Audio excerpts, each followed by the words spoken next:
493쪽입니다. 26번째 시간이에요. 칼바르트의 삼위일체 작업이, 삼위일체론 작업이 조직신학에서 대단히 중요한 자리를 차지하게 했다는 공언이 있어요. 그걸 방향도 다 좋았고요. 근데 이 앞 시간에 본 것처럼 파넨베르크에 따르면 칼바르트가 결국 예수 그리스도 안에서 발생하는 하나님의 계시의 내용으로부터 발전시키지 못했다고 하네요. 그런가. 그 논란까지 제가 세세하게 설명할 자신이 없습니다. 그냥 이렇게 파넨베르크가 그렇다고 하니까, 그런가 보다. 그렇게 보는 거죠. 좀 따라가 보겠습니다. 어쩔 수 없어요. 우리는 지금 칼바르트를 이 자리에 불러오고 파넨베르크 불러와서 사실관계를 따져서 들을 수는 없잖아요. 그리고 이 사람들이 하는 이야기들의 수준이 우리 같은 일반적인 사람들은 무슨 말을 하는지 다 따라가기 힘들 정도라서 어쩔 수 없는 겁니다. 한계가 있어요. 그래서 그 설명을 듣고 거기서 벌어지는 일들이 어떤 거였나 하는 것을 배우는 거죠. 삼위일체론을 예수 그리스도 안에서 발생하는 하나님의 계시의 내용을 근거로 하여 전개하는 작업은 이게 핵심인 거거든요. 이렇게 해야 된다는 거예요. 이렇게 하지 않고 다른 방식으로도 많이 했어요. 아우슈티누스도 그렇게 했고요. 다르게 성서에서 가져오기가 너무 힘들거든요. 근데 그 성서에 그런 흔적들은 남아 있긴 하죠. 근데 그 단일성과 삼위성의 관계를 성서의 근거에서 명확하게 찾아내기가 힘든 겁니다. 삼위일체는 삼위일체라는 낱말이 가리키는 그 표상만 얘기한다면 간단한 거죠. 근데 그러한 걸로 신학이 끝날 수 없거든요. 거기서 벌어지는 모순들이 또 많이 있으니까요. 앞 시간에 제가 얘기했는데 예수의 신성이 독립적인 거냐, 하나님에게 종속되어 있는 거냐 하는 것도 그렇게 간단한 게 아니잖아요. 예수가 왜 자기가 신이라면 하나님을 아버지라고 부르고 그분께 기도했습니까? 그리고 내가 다 아는 게 아니다. 인식론적인 한계도 예수가 말을 했단 말이에요. 근데 이런 문제들이 삼위일체론을 이야기하는데 그냥 흘려 지나가면 안 될 요소들인 겁니다. 이런 것들 다 포함할 수 있는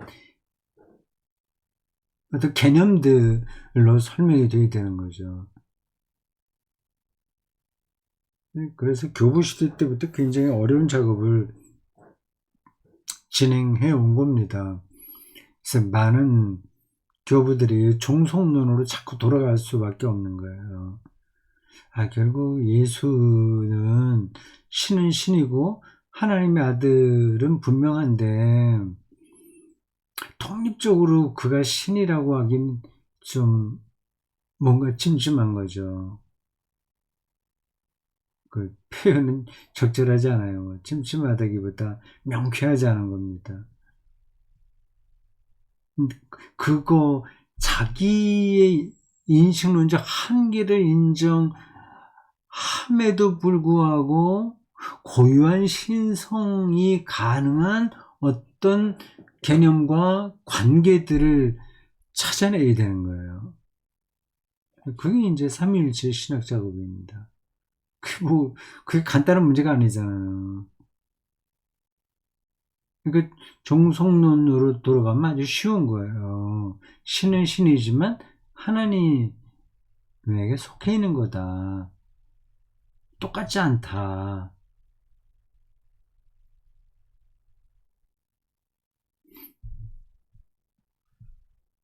근데 지금 여러 가지 작업을 거쳐서 결국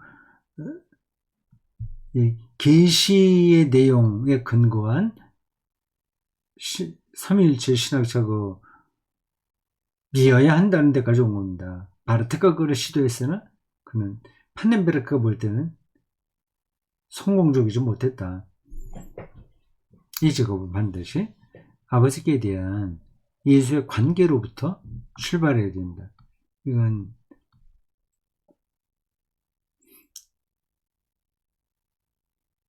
그런 어정쩡하게 지나갈 수 없고 분명하게 해야 되는 거죠.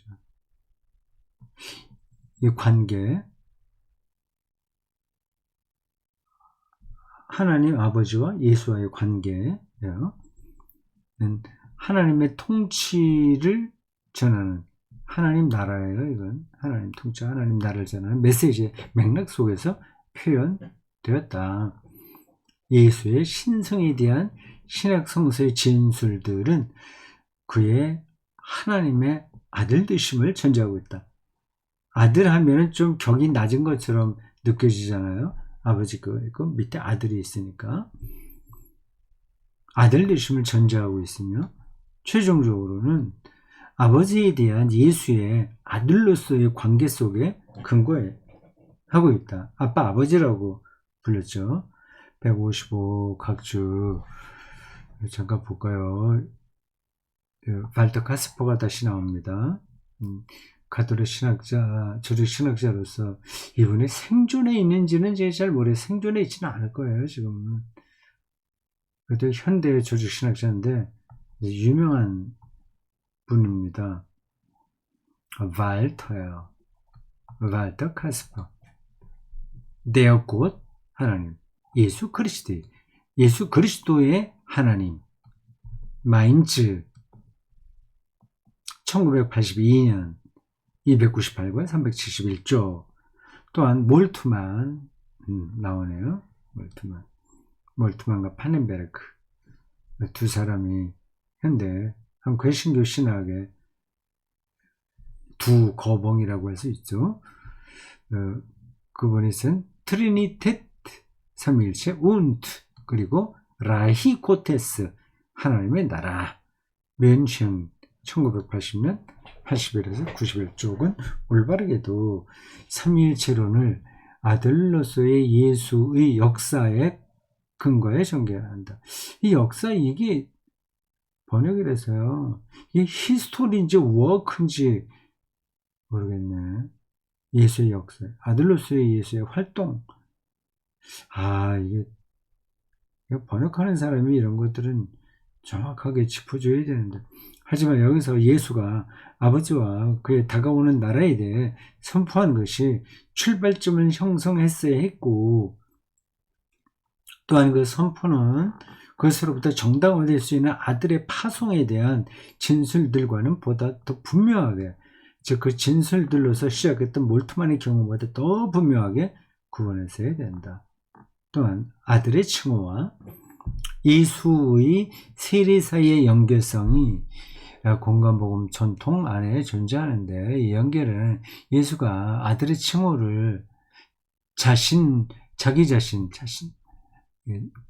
자기겠죠. 자기 자신에 대해 스스로 주장하지 않았다는 그 일반적인 주석적 판단에 직면하여 아버지 하나님에 대한 예수의 선포로부터 정당화되어야 된다.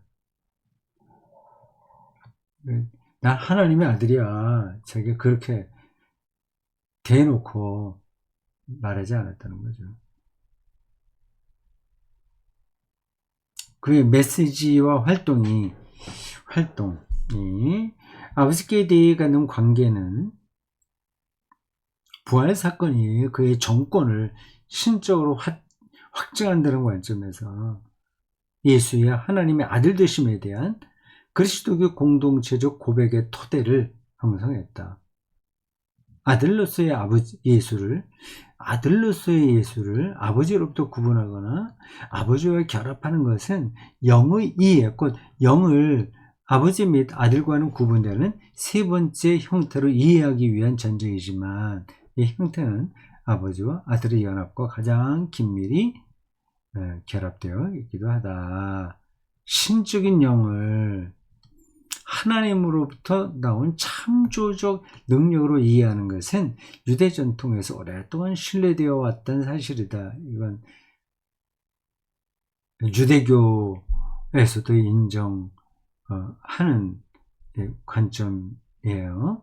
하지만 영은 그리스도교에 와서야 비로소 아버지와 구별된 특별한 형태가 되었으며, 유대교에서는 구별이 안 되는 거죠. 그냥 하나님의 능력, 하나님의 신적인 능력, 그런 정도로 되는데, 그리스도교에 와서는 구분되는 거야. 위격이 다른 거예요, 성령이. 요한복음에는 내가 보혜사를 보낸다고 할 때 그 보혜사인 거죠. 이것은 선제적 하나님의 아들이지만 그와는 구분되는 예수라는 이해에 뒤따른 결과였다. 예수가 선제적으로 역사를 초월해서 창조 때부터 하나님의 아들이지만 그 신성이 그렇게 분명하게 있었지만,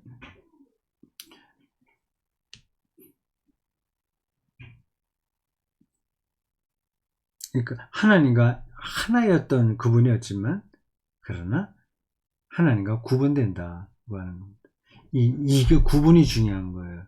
삼위일체는 아버지와 아들이 하나이지만 그냥 대적 혼합되어 있으면 안 돼요. 그 종속되어 있으면 안 돼요. 하나이지만 본질에서 그러나 구분되어야 되는 겁니다. 성령도 결국 예수의 정체성이 저렇게 정리가 되니까 그리스도의 신앙 안에서 당연하게 하나의 위격으로 자리를 잡게 된 겁니다.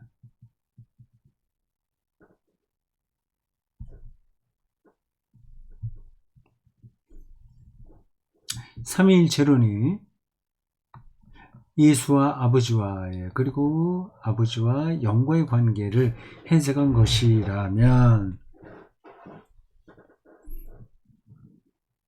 그렇죠, 이로부터 용어들의 판단을 위한 예리한 결과들이 도출된다.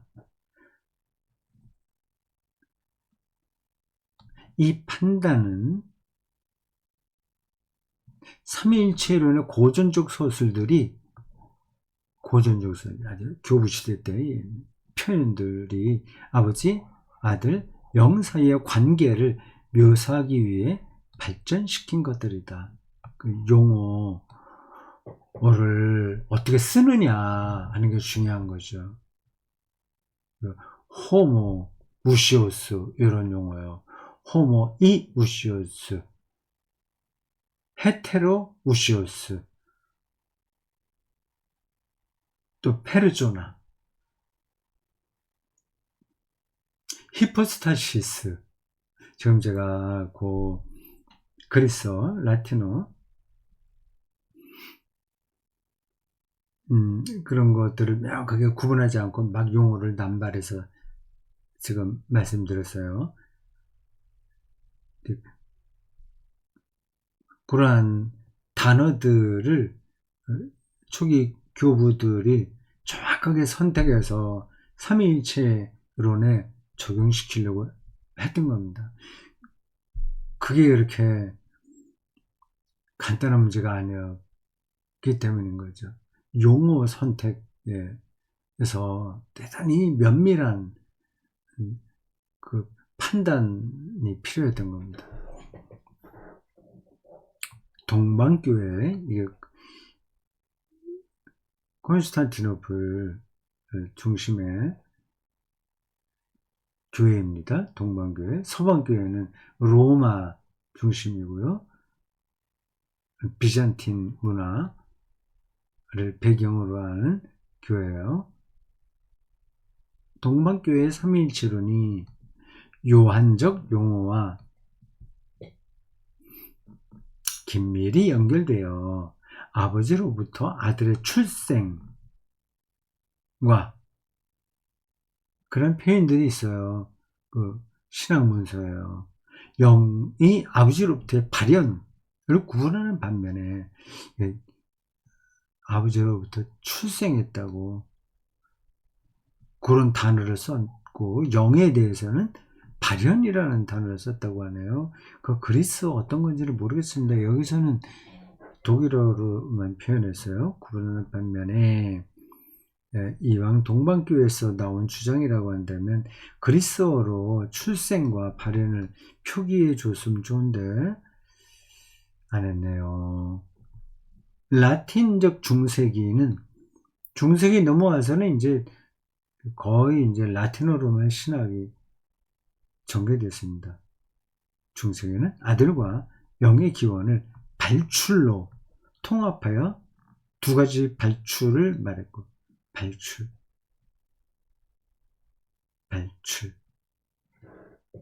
프로세시오네스. 라틴어로 표현했다는 거예요. 발출. 출생, 발현, 독일어 쪼이궁, 헤어포강, 발출. 그 용어가 우리에게 그렇게 싹 깔끔하게 들어오진 않죠? 저게 무슨 차이가 있지? 그런 생각이 듭니다. 그 다음에 아들의 출생과 영의 내심을 구분했다. 복잡합니다.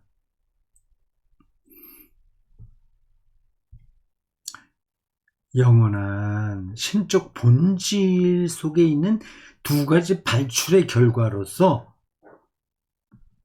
아들과 영의 류격들이 형성되며 이들은 상호 관계를 통해 서로 구분된다.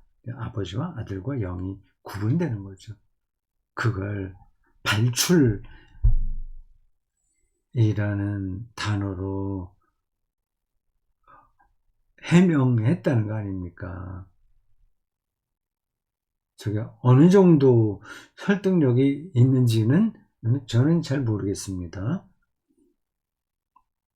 근데 그 학자들은 그게 최선이었겠죠.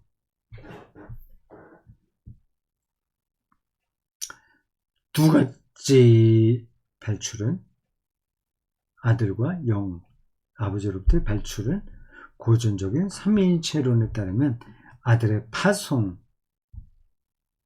아들을 보내시는 거죠. 그리고 영의 파송으로부터 조심스럽게 구분되어야 되는데 이 파송은 영원한 하나님의 구속적 경륜 속에 있는 세계에 대한 관계에 해당한다.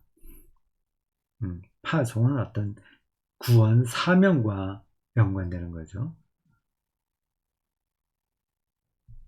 다시 말해 영혼으로부터 발현이 신적인 본질 속에서 일어나는 반면에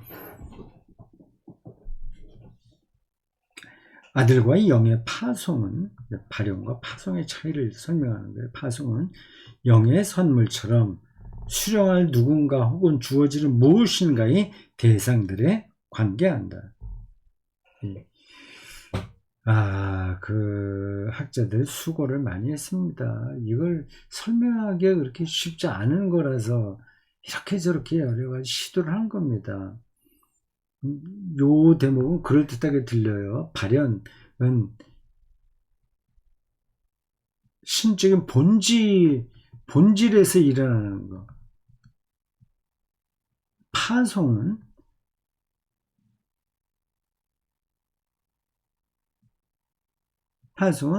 누굴 받아야 되잖아요. 파송하면 어디로 가야 할 거 아니에요. 그러면 거기서 파송할 자를 받아야 될 대상들이 있잖아요. 그런 대상들과 관계될 때는 파송인 거죠. 하나님께서 독생자 외아들을 세상에 보내셨습니다. 그럼 그게 파송인 거예요.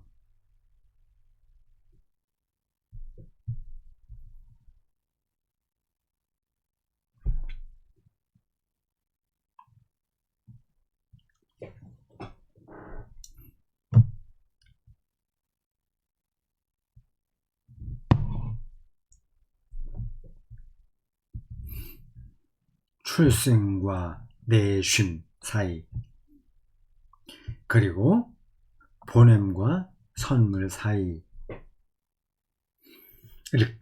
그렇게 명확히 구분하는 것은 아마도 순수 언어학적으로 정당화될 수 있지만, 언어 개념적으로 설명 뭐 일리가 있으나 성서 본문의 주석으로부터 정당화되기는 좀 어렵다. 굉장히 사변적으로는 가능한데 성서적으로는 좀 문제가 있다.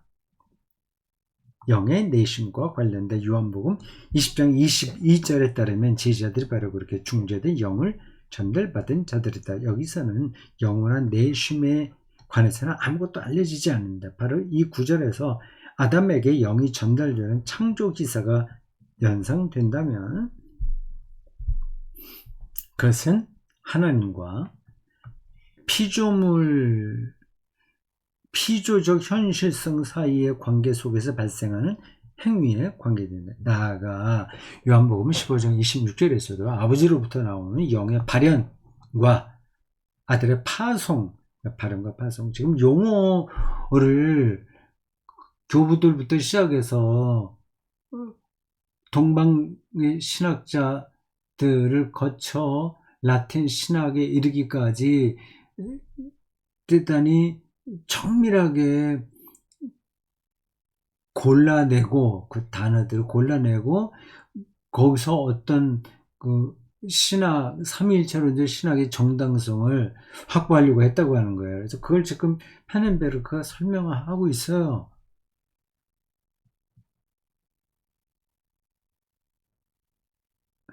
아버지로부터 나오는 영의 발현과 아들의 파송 사이의 구분이 추측될 수는 있다. 하지만 오늘날의 주석은 이 두 어법을 요한복음 16장 28절과 유사하게 병행하는 것을 파악하여 하며 영이 제자들에게 전달되는 하나의 동일한 사태에 관계된다고 봅니다.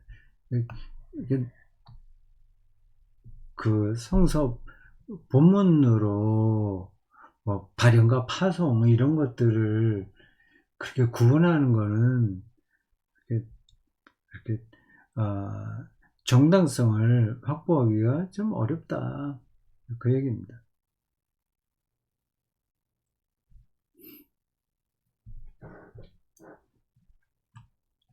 아들의 출생에 관한 출생 태어나신 거예요. 출생에 관한 성서적 진술의 연구도 비슷한 결과로 인도된다. 이 세례에 대한 누가의 보도에서 하늘의 목소리가 시편 2편 7절의 말씀을 통해 너는 내 아들이다. 오늘 내가 너를 낳았다. 출생이에요. 라고 말할 때 오늘이라는 단어는 과거나 미래도 자신의 외부에 갖지 않는 신적 영원성의 오늘과 관계된 것이 아니고 신적 영원성에서는 오늘이 과거, 현재, 미래 모든 것을 통과하는 단어니까요. 그게 아니고 오히려 시편 말씀에 성취되는 예수의 세례 사건과 관계된 것이다. 성서 본문을 역사 비판적으로 잘 해석하면 이게 지금 뒤에서 말한 게 맞다는 얘기죠. 그 구절을 통해서 예수의 출생이 어떻고 이렇고 뭐 신성 뭐 그런 것들을 그런 의미를 부여하는 건 잘못이다. 그죠? 이것은 누가복음 4장 21절이 예수의 등장에서 이사야 61장 1절 이하의 약속이 성취된 것을 선포하는 것과 마찬가지다. 예수의 세례를 계기로 하여 마가복음은 그를 하나님의 선택된 아들로 선포하고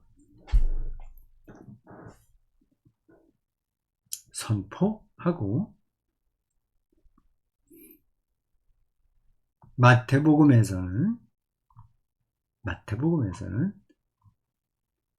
예수의 출생에 근거된 하나님의 아들 되심이 드러났던 반면에 누가가 시편 2편 7절을 통해 세례 사건의 목소리를 재현한 것은 아마도 히브리서 1장 5절과 5장 5절처럼 예수의 대제사장 되심을 의미할 것이다.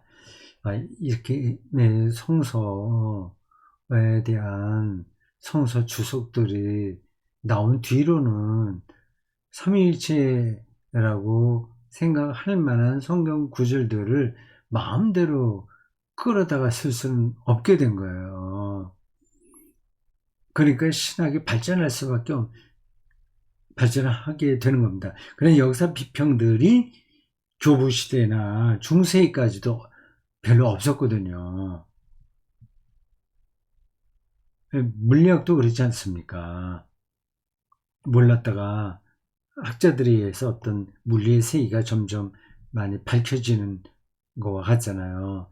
그러니까 그리스 시대의 물리학자들이 그냥 어림짐작만 하지 정확하게 몰랐던 것들을 점점 시간이 지나면서 알게 되는 것과 같습니다. 신학도 그렇게 발전해 왔어요. 161번 각주 좀 보실까요? 그룬투만이라고 하는 사람이 쓴 책입니다. 다스 에반겔리움 나크 루카스 누가 복음이라는 주석 책이에요.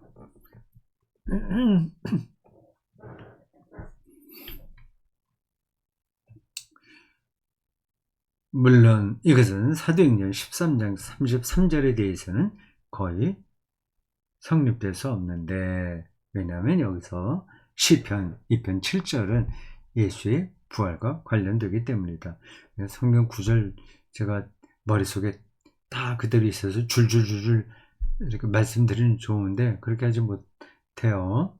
지금 일일이 또 성경을 찾아볼 수도 없어요. 이해하시기 바랍니다. 어쨌든 중요한 것은 신약 성서와 시편의 관계에서 시편 말씀이 예수 그리스도의 역사적 인격 속에 성취되었다는 사실이다. 시편 말씀이 성취되었다. 물론 분명 이 사실을 통해 영원한 하나님의 아들 되심의 사고, 그 시편이 예수에게서 성취된 걸 신약 성서가 표현한 거지.